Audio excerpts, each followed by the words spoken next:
नमस्कार दोस्तों, मैं किसी सारेल चैनल पर पहली बार आई है तो चैनल को सब्सक्राइब करके बेल आइकन को दबा लेना, क्योंकि ऐसा वीडियो मैं यूट्यूब पर लाता रहता हूँ तो सबसे पहले आपको नोटिफिकेशन मिले। दोस्तों, सपना और बोलू की एक प्रेम कहानी में पहले पार्ट में आपने सुना कि कैसे सपना और भोलू का प्रेम हुआ, कैसे भोलू पैसा कमाने चला जाता है, कैसे नरेंद्र धोखा देता है, भोलू कैसे अपना प्रेम याद करता है और फिर लौट आता है।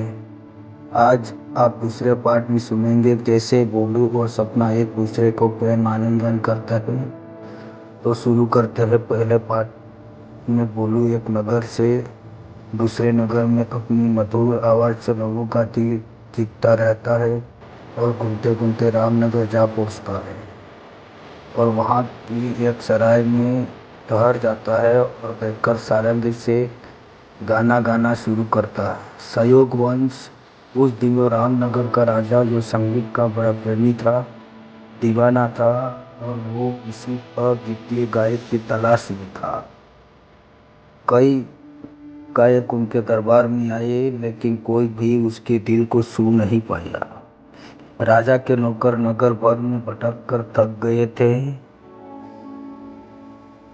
एक दिन जब वे सराय के पास से गुजर रहे थे, अचानक उनके कानों में एक जादू भरी आवाज सुनाई दी। वे तुरंत भीतर गए और भोलू से बोले, हमारे साथ चलो, राजा के दरबार में गाना गाना है। और मना किया तो चांद से हाथ तो राम भोलू फंसकर बोलता है, मैं आज़ाद आदमी हूँ, तिलकपुर मेरा गांव है, मैं जहाँ चाहता हूँ वहाँ जाता हूँ, जब दिल करता है तब गाता हूँ। तुम्हारा राजा मेरा मालिक नहीं है। लेकिन राजा का नौकरों ने उसकी एक भी न सुनी। वो जबरन भोलू को राजा के दरबार में ले गए। राजा ने उसको देखते ही कहा, गाना गाओ। फिर भोलू ने गाना गाना शुरू किया। उसके गीतों में सपना के रूप और प्रेम की कहानी बची थी।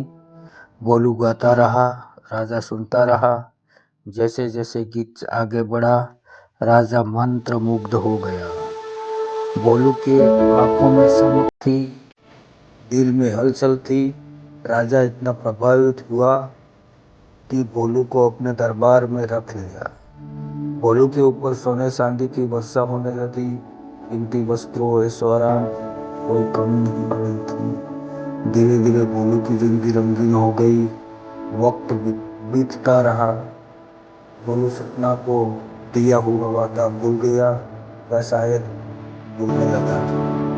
7वें साल का अंत होने वाला था, लेकिन भोलू को अब भी तिलकपुर लौटने की सूझ लगी थी। इधर तिलकपुर में सपना अब भी उसका इंतजार कर रही थी।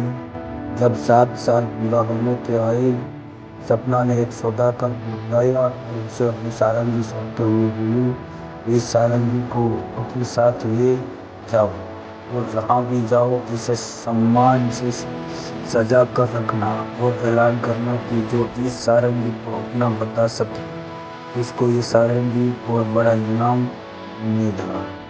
गंगाधर सपना की बात मान ली और अपने कारवाओं के साथ तिलकपुर से रवाना हो गए। सौदागर ने अपने कारवा के साथ जिस भी नगर में पहुंचता, वह सारंगी को प्रमुख स्थान पर रखता और ऐलान करता, लेकिन कोई भी इससे मानने नहीं आया। आखिरकार सौदागर का सफर लगभग खत्म होने को आया था। वह रामनगर पहुंचा। वहां भी वही ऐलान कर दिया था। जब ये खबर फैली, भोलू ने भी इसके बारे में सुना तो उसके धड़कनें तेज हो गई। वह भागता हुआ सराय में पहुंचा, जहाँ सौदागर ठहरा हुआ। वहां सजी हुई सारंगी को देखते ही उसकी आंखें नम हो गई। कांपते हाथों से भोलू ने सारंगी को छुआ और भरे हुए गले से बोला, यह मेरी सारंगी है। सौदागर मुस्कुराया और बोला, बिल्कुल सही है, क्योंकि इसे पहचानने वाला ही इस सारंगी का असली मालिक हो सकता है। लेकिन अब समय बहुत कम है। जल्दी से तिलकपुर पहुंचना है, क्योंकि सपना ने कहा था कि अगर नियत समय पर तुम नहीं लौटे तो वह दूसरी शादी कर लेगी। यह सुनते ही रामू का सिर सकरा जाता है, उसका पाँव लड़खड़ा जाता है और बेहोशी को रोकने की नाकाम कोशिश करता है। लेकिन उसके दिल में एक ही सवाल गूंज रहा होता है, क्या अभी समय बचा है या सब खत्म हो चुका है। उधर तिलकपुर में सपना की शादी की घड़ी नजदीक आती जा रही थी। इधर भोलू के भाग्य का फैसला होने में अब केवल 7 ही दिन बचे थे और तिलकपुर पहुंचने के लिए कम से कम 30 दिन लगने वाले थे।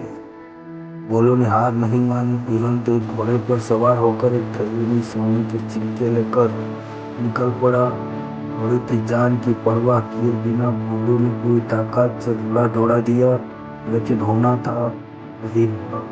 रास्ते में एक घने जंगल में विजय के लिए घोड़े को ठोकर लगी और भोलू बदहवास होकर जमीन पर गिर पड़ा। सिर पर गहरी चोट आई और भोलू बेहोश हो गया। एक दिन बाद जब उसे होश आया तो खुद को एक कुटिया में पाया। चारों ओर अंधेरा था, हल्के हल्के दिल की खुशबू हवा में आ रही थी और सामने एक शादी पड़ा। दादी ने मुस्कुराकर कहा, आप भूल गई बेटा, तुम जंगल में बेहोश पड़े थे, मैं तुम्हें उठाकर यहाँ ले आया। बताओ तुम कौन हो, कहाँ जाना है। भोली ने फहराते हुए उठने की कोशिश की, लेकिन शरीर में दर्द की लहर बन गई। धीरे धीरे उसने अपनी पूरी कहानी शादी को सुनाई और कहा, मुझे हर हाल में तिलकपुर पहुंचना। इस कहानी का अगला पार्ट बहुत जल्दी अपलोड किया जाएगा। अगर ये कहानी आपको रोचक लगी हो तो लाइक, कमेंट, शेयर और सब्सक्राइब करना ना भूलें और बेल आइकन को दबाना ना भूलें, क्योंकि इस कहानी का अगला पार्ट जल्द ही अपलोड किया जाएगा और उसका नोटिफिकेशन सबसे पहले आपको मिले। दोस्तों, लाइक, कमेंट और सब्सक्राइब करना ना भूलें। जय हिंद।